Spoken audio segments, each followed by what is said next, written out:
자, 캐두먼 씨, 저희 사연 좀 던져주시죠. 자, 보내주시오. 자, 시작해보겠습니다. 양다리 걸친 남자친구를 받아줘야 할까요? 동갑인 남자친구가 저보다 5살 어린 여자와 바람을 피우다 걸렸습니다. 아이고. 스탑. 바로 스탑. 제 친구가 강남역에서 둘이 어깨 부둥켜 안고 걸어다니는 거를 찍어서 실시간 톡으로 보내줬고 와. 1시간 내내 미행해서 증거를 다 잡아냈습니다. 그날 밤 남친에게 톡으로 사진 10장을 엄선해서 보냈습니다. 남친이 입십했습니다. 부들부들.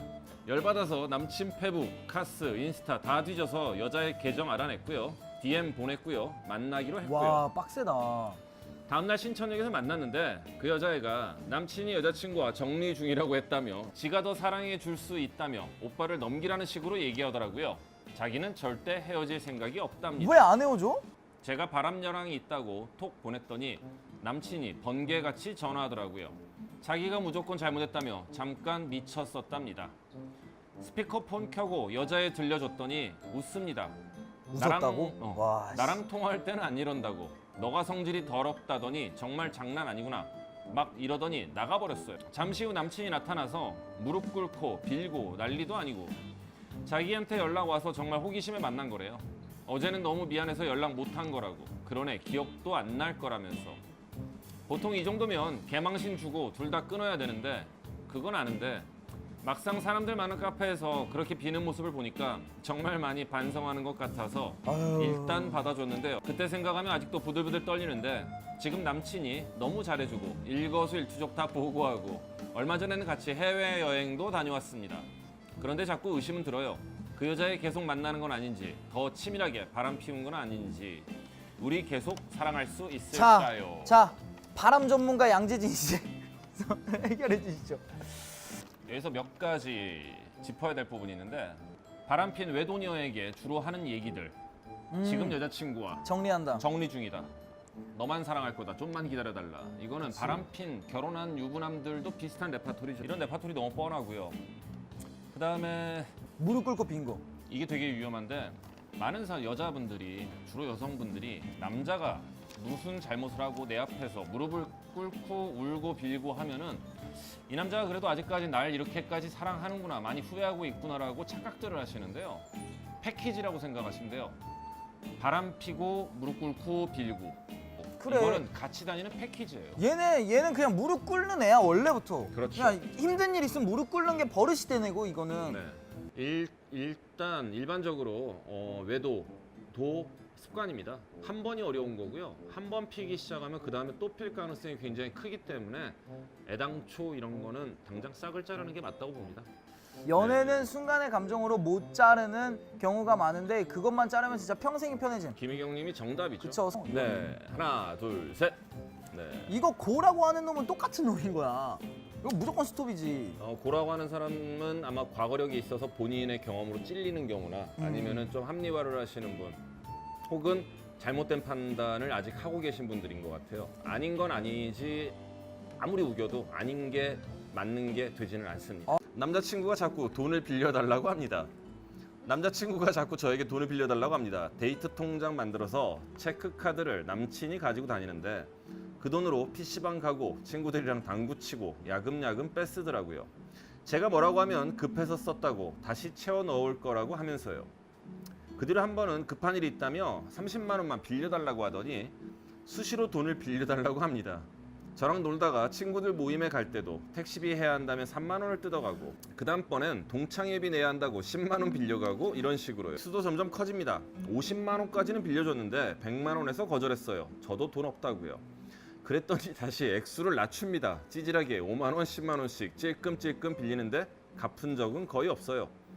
제가 돈 안 줘? 물어보면 간간히 3만 원 정도를 줍니다.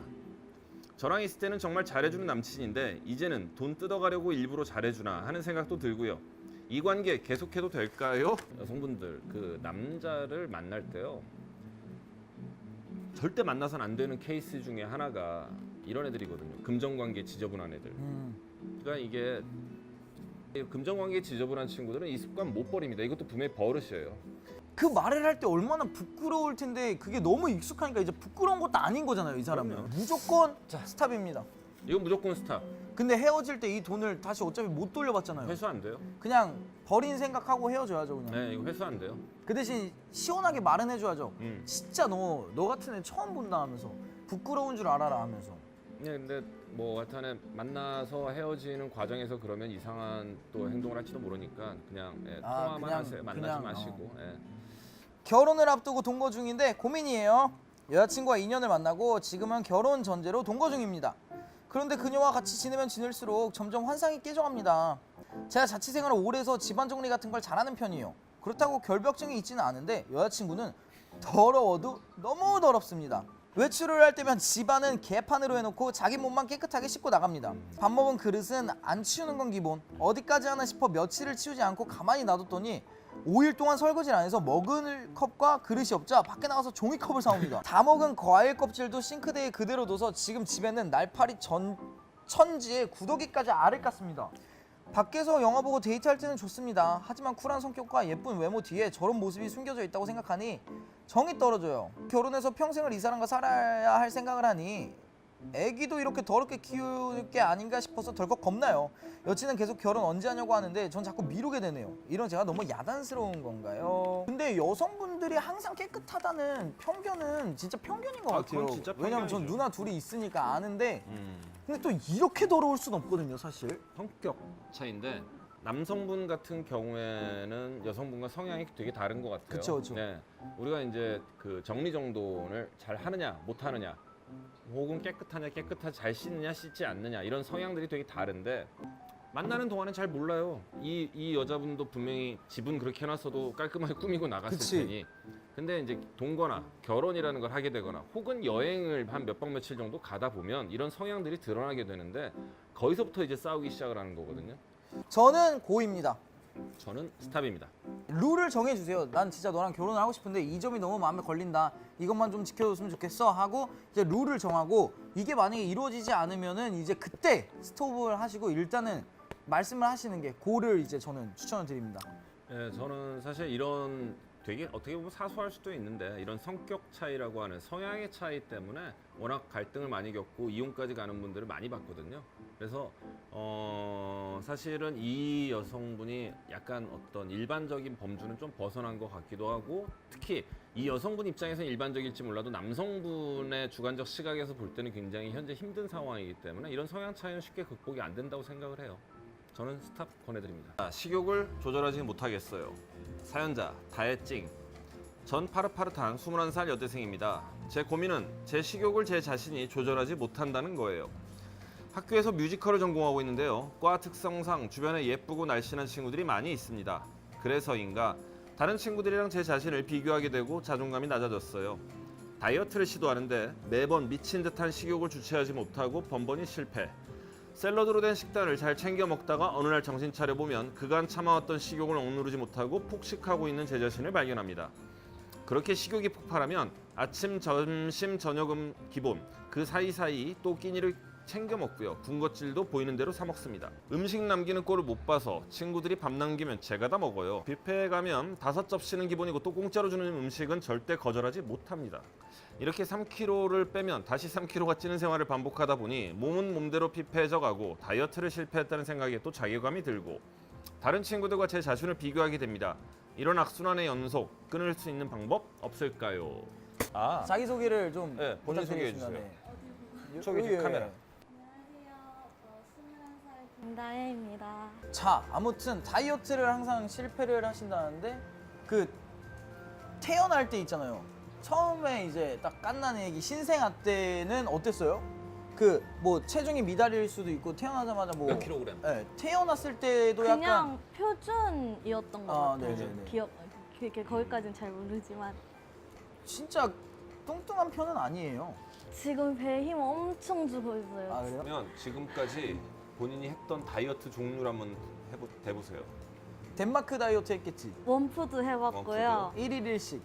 용돈 받은 거 다이어트 왜 회사들 있잖아요. 왜 관리해주는데 아, 오케이. 그런 거 가보고 그 약 먹어보고 그리고 주사 여기 맞았는데 효용이 없더라고요. 어떤 거 맞았어요? 그 지방분해라고. 지방분해? 아, 그냥 무작정 굶기는 당연히 해봤던 거. 그냥 굶는 네.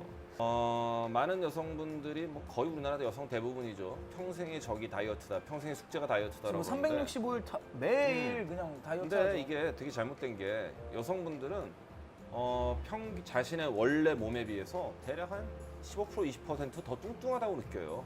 자기 몸에 대해서 잘못된 바디 이미지를 가지고 있어요. 신체적 이미지를. 실제는 요런데 자기는 이렇다고 느끼거든요. 왜? 그 몸매, 체형의 기준이 되는 게 TV에 나오는 연예인이거든요. 그런 분들이 자꾸 어떤 체형, 바디 이미지의 기준이 되다 보니까 나는 상대적으로 자꾸 뚱뚱하게 느낀다라는 거예요. 맞아. 그래서 실제로 내 체형에 비해서 나는 더 뚱뚱해라고 잘못된 그 바디 이미지를 가진다는 게 첫째고, 두 번째, 다이어트에 있어서 70~80%는요 식이요법이에요. 맞아. 먹는 걸 조절 안 하면 아무리 운동해도 절대 안 빠져요. 굳이 다이어트를 하겠다면 말씀드리는 거예요. 세 번째, 먹어서 뺄 생각하지 말고 안 먹어서 빼야 돼요. 원푸드 다이어트, 뭔 다이어트 하는데 다 뭘 먹어요 자꾸. 그게 아니에요.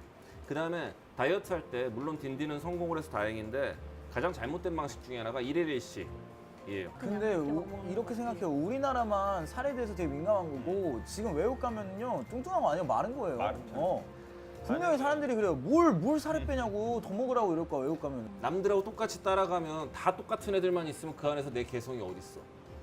나는 남들과 다르게 예를 들면 이걸 가지고 지금 있는 모습에서 지금 내 장점을 가지고 뭘 살려보겠다. 맞아. 그래야지. 그게 나는 훨씬 나을 것 같아. 이게 정말 다혜양이 원하는 건지 아니면 엄마나 혹은 그 주변 사람들이 그렇게 자꾸 얘기를 하고 주변 사람들이 원하는 거를 본인이 내가 원하는 거다라고 착각하는 건 아닌지 좀 생각을 해봤으면 좋겠어요. 그리고 약간 그런 것도 있는 것 같아요. 저는 약간 절 사랑하는 법에 대해서 좀 많이 약한 것 같아요. 저는 되게 자존감이 전 낮다고 되게 생각하고 약간 그런 편이어서 되게 뭐라 해야 되지? 네, 그런 것 같아요. 전 되게 절 사랑하는 방법을 좀 잘 모르는 것 같아요. 그래서 더 그렇게 느끼는 것 자. 같기도 해요. 다혜양은 본인만의 아름다움을 잘 찾으시길 바라고요. 네, 오늘 고마워요. 감사합니다. 감사합니다. 네, 저희 엔딩을 이제 좀 해보겠습니다. 자.